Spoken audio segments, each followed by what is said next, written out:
Everyone, Delta1 here. So this is going to be a two-part series. I have filmed another one already, but this is really short. The other one was really long. Without further ado, S22 Ultra or Note 22 Ultra, which one you want to call it, 10,000 milliamp hour, and the Note 20 Ultra, 5,000. Just going to be a quick one. Try to make it quick anyway. As far as design aspects, one thing I stopped using the high capacity zero limit cases for is that hump. That hump there helps you cradle the phone. It technically could still be there. Like, this is flat. That's not. It could be dipped in. It could. But it could be a molding deal on the watch like that. Easier to mold. I don't know. Maybe, I don't know. It could be the fact that it's to keep it stable as well. But I don't really let my phone rest on there too often. So I kind of would like the holding feature rather than the stability. But that's just a personal taste. I've had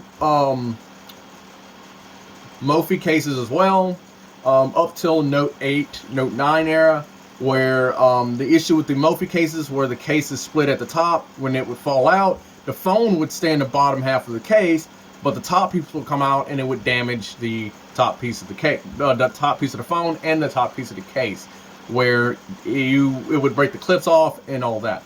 The zero limit cases tend to stay on more. I have less of a problem when I drop it of it coming out of the case. However, the case does not provide great protection. It doesn't. Not as far as the a heavy drop. And the reason I say that is because under normal drops, I haven't had much of an issue with. Really, I haven't. Heavy drops where I've dropped this zero limit 5,000 off my motorcycle at 30-40 miles an hour. The phone stayed in the case. However, because of that plastic that's behind this where the battery is, that damaged the back glass of the phone, and because of the protection you get with the lip, it damaged the protective screen that I put on. Of course, that's meant to break anyway, so that could possibly be no fault to the case, but again, don't really have much of a say-so on that. The biggest issue that I've had with the high capacity version of these cases, the zero limit cases, is the jumper that's used to connect the battery and the phone. On the high capacity ones, it stopped passing through the charging voltage at high voltage. Not high voltage, at high amperage. So it was not fast charging with the previous Note 8 or Note 9 version that I had for fast charging. It wasn't passing it through. I think that was the other 10,000 model, maybe an 8,000, but it was this same form factor that it had, and it wouldn't. Except that one, you could take the battery out. The user could literally just take the battery out because it basically just sits in there. This one seems to be more intact into the case. Chance of that coming out, unlikely, which would make possibly that connector may have more integrity than that previous model did. But just with this 5,000 series, the issue with the 5,000 series is also the fact that this one still does pass through at fast charging. However, it does not do pass through with the computer. So I cannot hook a computer up to this and it allow me to pass through files to it. It'll only trickle charge. It won't pass through files. So I have to take this out I have to take this out of the case.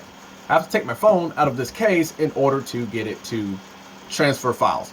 I recommend that if you're going to be taking your phone out of your case often like this, to not get this kind of case. And this isn't from the actual problem with the manufacturer itself, because if you've had an OtterBox before, you know what I'm talking about.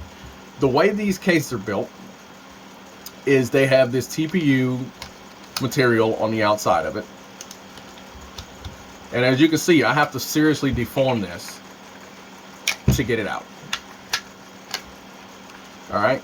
that TPU case is what holds it together, not really the protection of your phone, but really it gives you some bump stops on the sides or shock point, but this really just holds it together.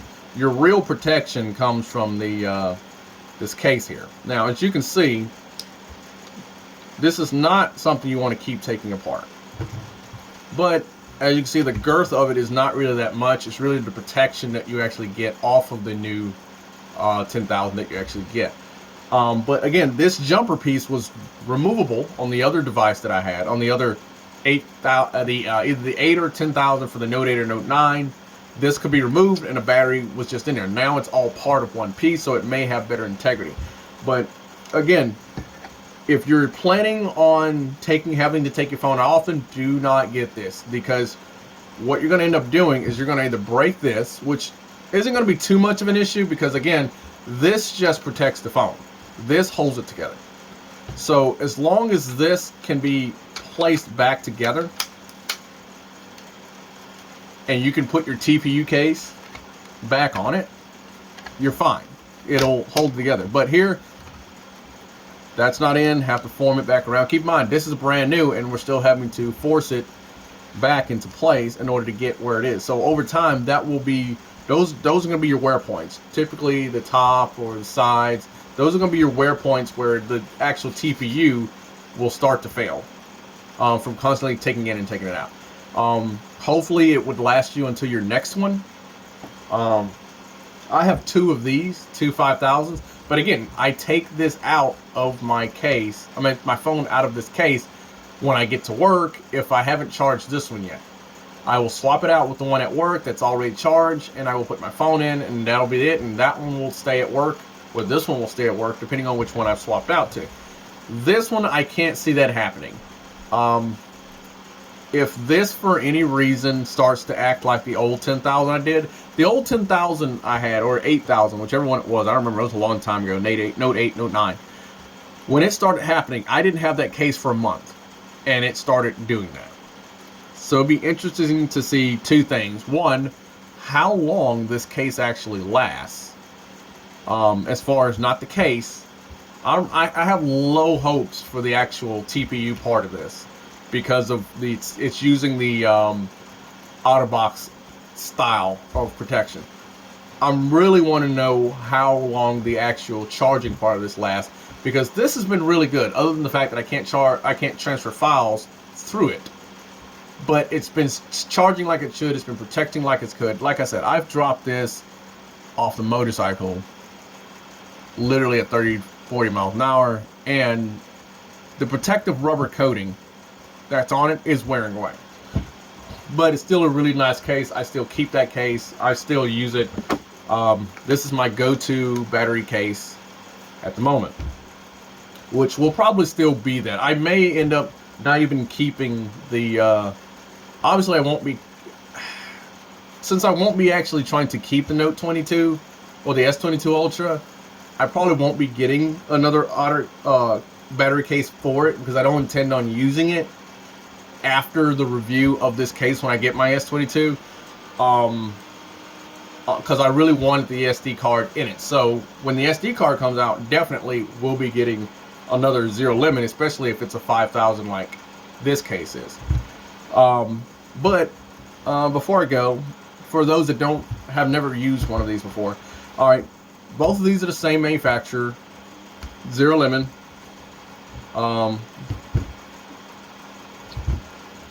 10,000, 5,000. Now, a feature that this phone has, this case has, this one doesn't, the 10,000 doesn't have, is the lockout feature. You can double tap and it locks out the phone to where the charger, to where it does not charge the phone at all.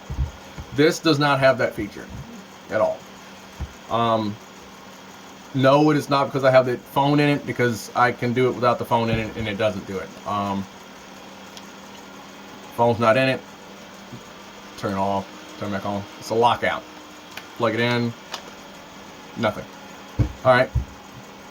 To work the Zero Limit cases from this one here, from this model here, because like I said, this one does not have a lockout feature. You can see where the rubber coating is wearing off.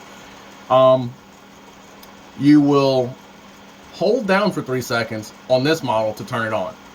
On the 5000 model for the Note 20, you just tap it and it turns on. To turn it off though, same thing, 3 seconds, turns it off. I gotta turn this one back on because the battery's dead, but you will hold it for 3 seconds and turn it off. I don't know if I turned it off just then or if the battery just died. But anyway, I'm going to go put both of these on the charger and see where we go from there. Peace.